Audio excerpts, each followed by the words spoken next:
Gordon was cross. Why should Henry have a new shape, he grumbled. A shape good enough for me is good enough for him. He goes gallivanting off to crew, leaving us to do his work, and comes back saying how happy he feels. It's disgraceful.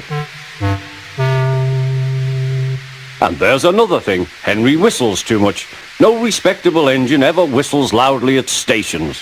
It isn't wrong, but we just don't do it. Poor Henry didn't feel happy anymore.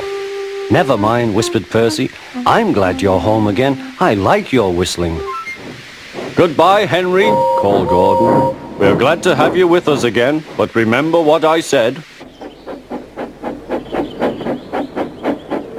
Later, Henry stopped at Edward's station. Hello, Henry, said Edward. You look splendid. I was pleased to hear your happy whistle yesterday. Thank you, Edward, smiled Henry. Shh, shh. Can you hear something? It sounds like Gordon, said Edward, and it ought to be Gordon. But Gordon never whistles like that. It was Gordon. He came rushing down the hill at a tremendous rate. He didn't look at Henry, and he didn't look at Edward. He screamed straight through the station and disappeared. Well, said Edward. It isn't wrong, chuckled Henry, but we just don't do it. And he told Edward what Gordon had said.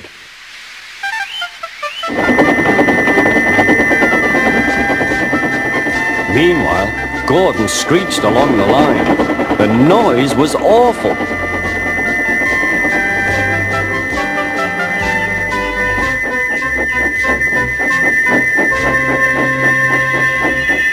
At the station, everyone held their ears. The Fat Controller held his ears too.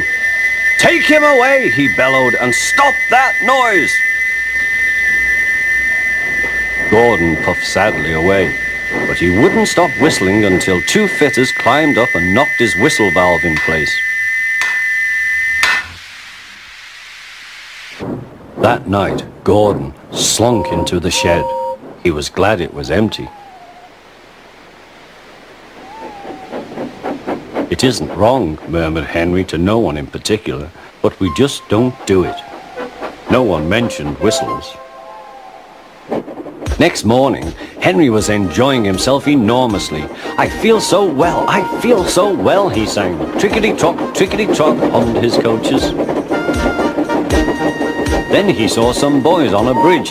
Peep, peep, hello, he whistled. Oh, he called. The boys didn't wave and take his number. They thought it fun to drop stones on him instead. They've broken our glass! They've broken our glass! Sobbed the coaches. The passengers weren't hurt, but they were cross. Call the police! No, said the driver. Leave it to Henry and me. What will you do? They asked. Can you keep a secret? Yes, yes. Well then, said the driver. Henry is going to sneeze at those boys.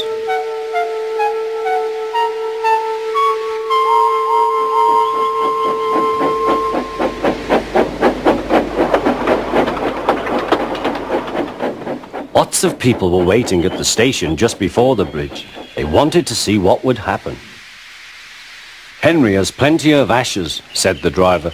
Please keep all windows shut till we have passed the bridge. Henry is as excited as we are, aren't you, old fellow? Henry was feeling stuffed up. Soon they could see the boys, and they all had stones. Are you ready, Henry, said his driver. Sneeze hard when I tell you. Now, he said. Achoo-shoo!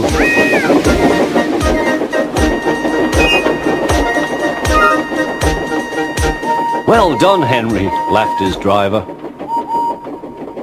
Henry went home very pleased with himself.